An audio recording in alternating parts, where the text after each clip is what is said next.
Hello Munchkins, welcome back to my channel with me Sheena. First, I'd like to start off by saying thank you for all the new subscribers and for supporting my channel. I really do appreciate that. And for everyone who leaves a comment on the videos that they watch, giving me their feedback, I really highly appreciate that. So thank you very much. So anyway, like the video says in the title, we're doing another what I eat in a day kind of video series. And remember that for the meals that I share here, most of them might not always have like a detailed recipe, but I'll do my best to like outline the ingredients I use, as it's meant to just be like an inspiration for you guys to see what you can use from your fridge, pantry, whatever you have, just different ideas that you can combine your meals. So anyway, let's get right into the video.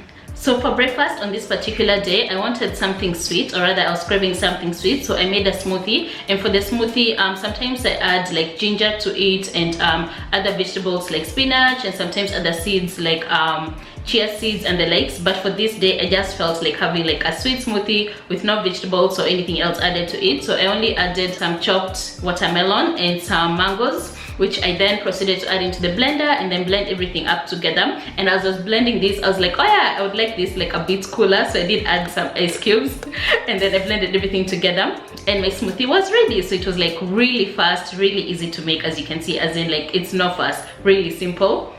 And my smoothie was so refreshing. Yum. So that's actually all I had for breakfast. I actually wasn't very hungry, so I just ended up just having the smoothie alone. So actually sometimes if I'm not so hungry in the morning, I don't always make like a complete meal. So it does depend on how I wake up feeling and depending on my mood and just how hungry I am. So sometimes I'll make like a larger meal or a smaller meal. It just really depends. I kind of go with my intuition and just see how I feel like. For lunch, I decided to make myself a really simple, delicious, scrumptious BOEREWORS salad, and this was really easy to make, like I've said. And also, since I'm not really on any like dietary specifications or any restrictions, I eat everything, sausages, hot dogs, everything. So but I like to combine like healthy items with like non-healthy items. So in this case, for the BOEREWORS, I combined it with lots of like leafy greens, some cucumbers, some tomatoes. Oh, it was so lovely. So anyway, so for the cucumber, I just peeled off the skin, but not fully, just some parts, just for aesthetic purposes. Then proceeded to chop the cucumbers and also chopped some fresh tomatoes. These were ripe tomatoes. You could also use like cherry tomatoes if you want to. And then I added them to a bowl. And then for the lettuce, I used the leafy green soft lettuce kind of type, but you could also use like the romaine lettuce, or as well as the iceberg or rocket, whatever you have, you could just use that. So for the lettuce, I had already like washed it, so I just went ahead and just like tore it into like my salad.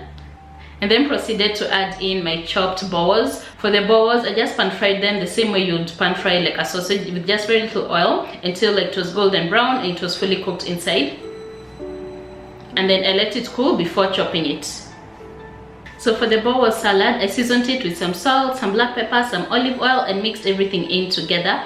Mix, and it was like time to like dig in. And then I remembered I had some olives. This happens a lot when I remember other ingredients. Anyway, so I went ahead and chopped some olives. I had black olives, but you could use green olives, and added those in. And I also had some balsamic vinegar, so I drizzled some of that in there and then mixed everything in together. And my salad was looking so lovely. The colors are so vibrant. I was like, oh, munch time, munch. So it was time to dig in and eat. And then I went to my fridge and then I came across an avocado, and I was like, oh yeah, I had an avocado. It had been in the fridge for like a couple of days, so I did add that as well. As you can see, it was like a bit oxidized, so I just like scooped out the top, and then I added it to my salad, and my salad was now complete. So I went ahead and munched away for lunchtime. And speaking of salads, I do actually have 3 other salad recipes on the channel that you can check out. One was a kideri salad recipe. The other one was like a roast sukuma wiki salad recipe. Yes, you heard right, roast sukuma wiki. And then the other one was a tropical coleslaw salad, which I used instead of mayonnaise, I used like pina colada dressing, which is just a fancy way of saying that it has coconut milk and pineapple juice. So you can definitely check those out. They'll be down in the description box below. So for dinner, I made a boiled sweet potato with a sauteed cabbage stir-fry Chinese style with a groundnut sauce. And the groundnut sauce here is basically the same as peanut, just that within East Africa we say groundnuts, but it's the same thing. And for the groundnut sauce, I actually grew up eating this in Uganda. At some point of time I studied in Uganda, yeah. And we used to have this with sweet potatoes and a groundnut sauce like drizzled, and then we'd have it with like cabbage on the side, just steamed cabbage. So I used to hate this dish back then, but somehow here I was craving nostalgia, man. What can I say? So anyway, I decided to make it. So for the groundnut sauce, like I've said, it's more popular in Uganda. So get your raw groundnuts and then add them into a grinder and then grind that to a powder. If you don't have a grinder, you could definitely use like a mortar and pestle, or if you don't have that as well, or if that's too long for process, then you could use like your blender and then just add your peanuts in there and then add water, then blend that up together. But now it's going to be more of like a paste instead of like a powder. So once you have your peanut powder, you can see the texture of mine. It also had like a bit of lumps with a bit of some raw groundnuts that didn't completely like grind. That's absolutely fine. So anyway, go ahead and heat some oil in a sufuria. I used some vegetables, some sunflower oil. Then add the peanut powder to the oil and just fry that until the peanut powder is like slightly brown or slightly colored. You don't want it to burn, so be very careful. You just want it to get like a bit heated up and a bit toasted up. Then go ahead and add the water gradually. So you don't want to add the water all at once because it's going to make it like hard to mix. So just add it gradually and then mix it in with like a wooden spoon or like a whisk if you have one. That will make it easier as well. And then season the sauce with salt. As you can see at this point, the sauce was like very light and watery, so you want it to continue like boiling and cooking until like it thickens. But if you want to enhance the flavor and add more spices like I did, then you can go ahead and add a couple of other things. So for me, I added black pepper, a chicken stock cube, but you could use any regular cube that you want, and some tomato paste just for a little bit of color and a hint of flavor, but not much. You don't want to change the flavor of the groundnut sauce. And then whisk everything together and bring everything to a boil. Once it's come to a boiling point, then reduce the heat and bring it to a simmer so that now it can cook on low heat on very soft bubbles until like it has thickened. Also a tip, from time to time you do want to actually like stir the sauce as it's simmering, just because you don't want it to like stick from the bottom. And then once the sauce is ready, it should be thick enough to like coat your spoon. So I did like a test here so that you guys could see what I mean when I say it should be thick enough to coat your spoon.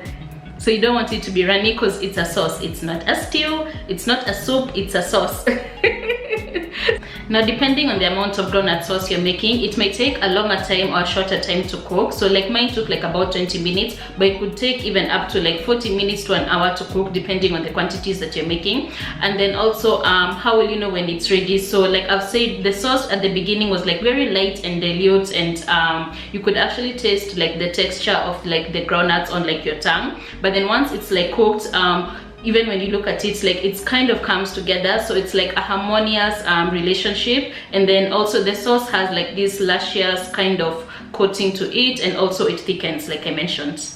And the taste also should all come together, they should have merged. So since the sauce was ready, it was time to make our stir-fried cabbage. For the cabbage, I just used like a whole bunch of vegetables that I had like in the fridge. So you could definitely use like whatever you have. So I used some carrots, some capsicums, spring onions, mushrooms, fennel, as well as the cabbage itself obviously, and ginger and garlic and dhania. Now for the fennel, this is totally optional. Like I've said, I used the vegetables that I had, and if you decide to use fennel, make sure you use like, don't use too much of it because it tends to have this like licorice taste. So like a little goes a long way. So it's great like to complement other vegetables because it will give this hint of like, oh, what's that in the dish? But then if it's too pungent, then it's going to like over flavor and overpower everything else. Also, whenever you're making like a stir-fry dish, make sure that all your vegetables are ready and they're all like pre-chopped or pre-sliced. As you can see, mine are already pre-sliced and they're all sliced relatively like the same size because you want everything to cook like really fast and relatively like together. So in a wok or a deep non-stick pan, heat some oil and then go ahead and add some spring onions. For the spring onions, I like to separate the green parts and the white parts. So I added the white parts because I like using the green parts for garnishing, and then added the fennel and the mushrooms. And then I sauteed that up and let that cook for like about a minute or so. I then proceeded to add my ginger and garlic, which was thinly chopped. And for the ginger and garlic, you just want to fry this until it's aromatic, so do not brown it, otherwise it's going to have this like bitter-ish taste. I then added the carrots and sauteed that briefly for like about a minute or so before stirring in the capsicums. And then finally added the cabbage and some soy sauce, drizzled that in, and then mixed everything in together.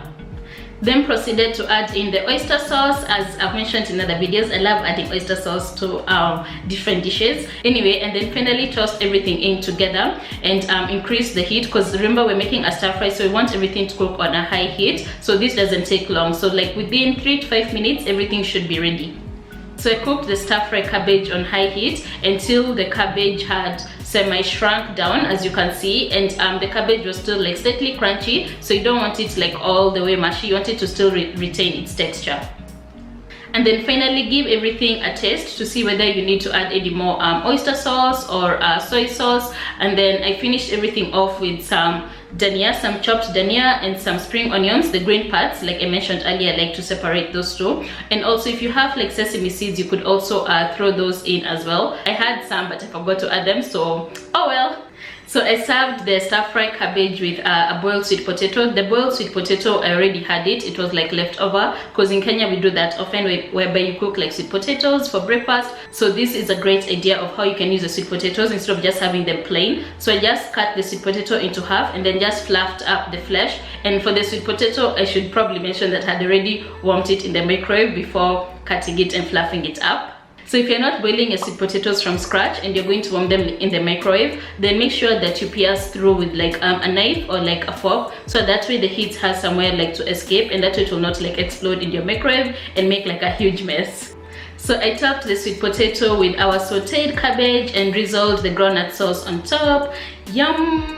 Look at it. And then as I was filming this, the lighting in this was not the best. So anyway, you guys will just have to bear with it. I apologize for that in advance. But this dish tasted amazing. If you're vegetarian, you'll definitely enjoy this. So this is a great cabbage recipe because it gives you ideas of how you can pimp up your cabbage with whatever vegetables you have. Or if you're tired of just having your cabbage steamed or just with regular tomatoes, this gives you the different ideas of what you can do with your cabbage.